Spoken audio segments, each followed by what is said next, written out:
Welcome back for another deep dive. Today we're diving into this article that's been making waves about the impact of the U.S. foreign aid freeze. It's on higher education in Africa. Oh, yeah, I saw that one. It's early 2025 now. Trump's in his second term, and that whole America First thing it's taken a sharp turn. Billions in aid are on hold. Yeah, including a lot of support for universities and research programs in Africa. Exactly. And this deep dive is really about looking at the long-term consequences of that. You might be wondering how this freeze actually plays out on the ground. Like, what does it really mean? Well, get this. The U.S. Agency for International Development, USAID, they're undergoing a major overhaul. USAA, wow. They've been around forever. I know, right? For decades, they've been a cornerstone of U.S. foreign aid, supporting all sorts of development projects all over the world. And now, it sounds like their future is uncertain. Uncertain is putting it mildly. Under this administration, their existence is, well, let's just say it's a big question mark. This article highlights how Marco Rubio, the Secretary of State, is now also acting administrator of USAID. Interesting. That's a pretty big shift, and I bet some people are raising their eyebrows about his priorities for the agency. Oh, absolutely. And we can't forget about Elon Musk. Oh, right. He's supposed to be streamlining all federal operations, right? Yep. And his take on USAID was pretty blunt. He called it get this, a ball of worms. Oh, ball of worms, huh? That's certainly colorful. His statement really shows that a lot of people are skeptical of how effective USAID really is. Yeah, I mean, it's a harsh way to put it, but it does point to a bigger debate about U.S. aid, like how it's being used and whether it's actually working the way it's supposed to. It's a great point. So let's break down where this aid freeze is impacting African universities the most. Yeah, good idea. Where do we start? First up, partnerships. Okay, partnerships. Makes sense. These are the collaborative research projects, exchanges between U.S. and African institutions. We're talking climate change research, public health, agricultural innovation, everything. It's all in jeopardy because of this freeze. It's alarming because these partnerships have done so much to advance knowledge and capacity building in these African universities. And it's not just theoretical research either. There are very real consequences. Give me an example. Okay, well, the Feed the Future initiative, it's a major U.S. program. Their whole goal was combating global hunger and promoting sustainable agriculture. And they've lost all their funding, completely cut off. Feed the Future. Wow. That's a huge blow. I mean, that program was supporting so much vital research. I know, right? Resilient crops, soil health, climate-smart agricultural practices, all gone. And the thing is, losing that funding will probably have a devastating impact on food security for a lot of people. Especially in rural communities across the continent. It's heartbreaking. The article also talked about the personal stories. Oh, yeah, I was just reading about those. African students who were depending on those U.S. aid-backed scholarships to study abroad, their dreams are just, well, they're on hold. These scholarships are lifelines for a lot of students. They give them access to opportunities they might not ever have at home. And it's not just about the individual student either. It's that whole exchange of culture, transfer of knowledge, developing future leaders who can go back and contribute to their countries. It's a chain reaction. Losing those opportunities is going to have consequences for years to come. And there's that concern about brain drain. Brain drain, yeah. It's a big one. Fewer opportunities to study and do research here in the U.S., and that African talent's going to go elsewhere. Yeah, they'll go to the UK, Europe, Canada, or even China. It'll be interesting to see where those partnerships form. And for the U.S., that's got to be concerning. It could hurt their standing as a leader in higher education and research. For sure. The U.S. has always attracted the best and brightest from all over the world. But now that could change. This shift could be a big hit to U.S. influence and soft power, don't you think? Absolutely. And if those connections and partnerships start to weaken, other countries are definitely waiting in the wings to step in. China, especially. Speaking of China, they've been making their presence known in Africa, investing a lot in infrastructure and development projects. This freeze could be their chance to expand their influence, even in academics. It's a potential power shift, no question. Okay, let's get specific. Specifics, okay. The article pointed to public health research. Think about those collaborations on HIV/AIDS, malaria, those new diseases popping up. They could all stall because of these cuts. And what are the consequences of that? Well, research stalls, new treatments and vaccines are delayed, and public health, especially in areas where these diseases are rampant, takes a huge hit. It's scary to think about, isn't it? And then there's climate change research. Oh, that's crucial. Africa is facing some of the worst impacts of climate change. Droughts, desertification, rising sea levels. Collaborative research has been key to understanding those impacts and figuring out how to adapt. It's not just about Africa either, it's global. That research benefits the whole world. Right, finding solutions that work in one place often can be applied elsewhere. Cutting the funding for that kind of research, it's a setback for everyone. And we can't forget about agricultural research. I mean, that's absolutely vital for food security in Africa. Especially with their population growing so rapidly. Exactly. The U.S. has been a huge supporter of programs like Feed the Future, but with that gone. It's going to be difficult for a while. I mean, agricultural research helps develop those drought-resistant crops. It also improves soil fertility and promotes those sustainable farming practices. It's all connected. It's a chain reaction, and the negative impacts are really piling up.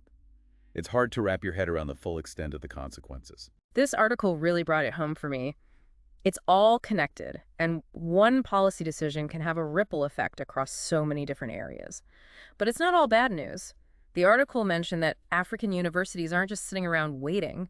They're figuring out ways to cope with this new reality, which is what we're going to look at next. That's good to hear. I'm curious about what they're coming up with. Me too. It's pretty impressive stuff. They're getting creative. You know, they say necessity breeds innovation. Yeah, that's what I was thinking too. This whole aid freeze, it's pushing African universities to think differently, become more resourceful. It's kind of inspiring seeing how they're adapting to this challenge. Totally.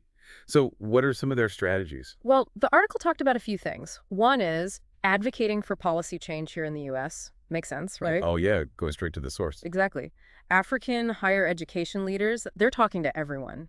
U.S. institutions, policymakers, even advocacy groups. They're making their case. They're highlighting how important these partnerships are and what could happen if the U.S. just pulls back. It makes sense to try, but realistically, how much can they really influence U.S. policy right now, especially with the current political climate? That's a really good point. It's definitely an uphill battle. The U.S. political landscape is pretty divided, and America First is still a strong message. It's tough to get people behind foreign aid right now. It sounds like a long shot, but they gotta try, right? Absolutely. It's important to make their voices heard. But they're smart. They're not putting all their eggs in one basket. They're exploring other options in case Plan A doesn't work out. Exactly. They're looking to diversify their funding so they're not so reliant on just one partner. The article mentioned the European Union. The EU, good one. They've got a long history of supporting development in Africa, so it's a natural fit. They're a big player in development aid, definitely, even in the education sector. And their priorities align pretty well with a lot of African institutions. Sustainable development, good governance, human rights, that kind of thing. So it sounds promising, but are there any downsides to partnering with the EU? Well, one thing that comes to mind is the bureaucracy. Getting EU funding, it can be a real headache. Ah, the dreaded red tape. Their process is super complex and it takes forever. Not exactly ideal when you need support quickly. It's a trade-off. Okay, what about China? They've been pouring money into infrastructure and development in Africa. Are they interested in higher education too? Oh yeah, for sure. China's been increasing their presence in Africa big time. And higher ed is definitely on their radar. They see it as a way to strengthen ties, cultural exchange, developing human capital, all that good stuff. Sounds like a win-win. But let's be real, there's been a lot of talk about China's motives in Africa. Oh, for sure. There's definitely another side to this. Some people see it as neocolonialism, like they're just trying to extract resources and further their own interests. Yeah, those concerns are totally valid. So for African universities, isn't that a worry? I mean, if they partner with China, do they risk being taken advantage of? It's a risk they have to consider, absolutely. Yeah. They need to be strategic about these partnerships, really look closely at any agreements, make sure everything's transparent and accountable. So it's a balancing act. It's not just about getting the money. It's about finding the right partners, partners who share their values, who are truly invested in supporting African-led development. And who respect their institutions and priorities. Exactly. Okay, so EU, China. What about private foundations? Oh, right. Private foundations. They could be a really great resource, especially for more specific projects or areas that might not get government funding. Their approach is more flexible, more targeted. They usually have a specific focus, Mm. like health or education, something like that. And they're much more responsive to individual needs. I was reading about some of the big players, the Bill and Melinda Gates Foundation, Rockefeller, Ford. They've been supporting development in Africa for ages. They've got a ton of experience working with African institutions. They've been instrumental in pushing for innovation and progress. It's pretty cool seeing this whole range of potential partners and funding sources coming into play. It's a good sign. It means African universities aren't as dependent on the U.S. anymore. It's a more diverse landscape now. Exactly. And that diversification, it can actually be a good thing. It makes African universities more resilient, more independent. They're charting their own course. Exactly. But I imagine it's not all smooth sailing, right? Well, there are definitely challenges. Managing all these different partnerships, keeping up with all the different funding requirements, making sure everything aligns with the university's overall goals, it's a lot to juggle. It's like a whole new skill set they have to develop. It definitely requires strong leadership, strategic planning, really clear communication. And a willingness to adapt and think creatively. But the article also mentioned another approach that's pretty interesting. Expanding collaboration within Africa itself. Oh yeah, intra-African collaboration, that's a really exciting development. African universities are coming together, pooling their resources, sharing their expertise. They're realizing they can achieve more by working together. It makes total sense. They're facing a lot of the same challenges, and they can learn so much from each other. And collaboration, it just makes things more efficient, more effective. They can coordinate their efforts and focus on regional priorities. So what would that look like in practice? Well, you could have universities in different countries working together on research projects, maybe sharing expensive equipment or facilities. They could even develop online courses that students across the continent can access. It's like unlocking all this untapped potential within Africa itself. Exactly. And are there already examples of this happening? Definitely. You've got regional networks like the Association of African Universities. They're promoting collaboration and exchange programs. And then there's the Pan-African University. Oh, yeah, I've heard of that. They're setting up these centers of excellence in different countries to focus on research and innovation. So they're laying the foundation for a more integrated, more collaborative higher education system. And a system that's less reliant on external funding. They're becoming more self-sufficient. It's about empowerment. African universities taking control of their own future. I love that. But let's be real, collaboration on that scale, it's got to be tough, right? Oh, yeah. What are some of the challenges? Oh, there are definitely hurdles to overcome. Think about the logistics. Travel restrictions, communication barriers, cultural differences, even just different academic standards. It's a lot to navigate. And let's not forget about competition between institutions, Yeah, that's always going to be there. which can be a good thing as long as it's healthy competition. It's about finding that balance. Exactly. So it's not a simple solution, but the potential is huge. It's a game changer if they can pull it off. It takes strong leadership, careful planning, a willingness to compromise and work together. It's about building trust and recognizing that everyone benefits from collaboration. It's about sharing a common vision for the future of African higher education. And recognizing the role it plays in driving progress and development. Absolutely. This aid freeze, it's been disruptive, no question, but it's also forced African higher education to take a hard look at itself. Reassess priorities. Forge new partnerships, find a new way forward. It's like a wake-up call. It's pushing them to be more innovative, more resourceful, more collaborative, and that's ultimately a good thing. It's amazing to see, really. African universities, they're stepping up, embracing these new ways of doing things. It's exciting. It's like this whole situation is pushing them to be pioneers. But, thinking bigger picture for a second, this whole thing, it raises some big questions about the U.S., Oh yeah, definitely. Their role in global development, their commitment to these partnerships, especially when it comes to higher education. Like, what does it really mean to be a global leader these days? We talked earlier about that potential power shift.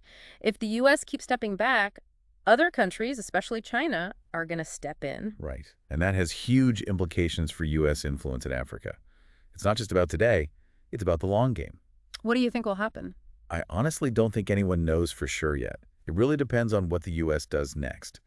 If they keep disengaging, if they pull back from development, they're going to lose ground, and other countries are ready to take their place. And that's a shame, because everyone loses out. Collaboration, sharing knowledge, that's how we solve global problems. And the U.S., they have so much to offer. Expertise, resources, innovation, it's all there.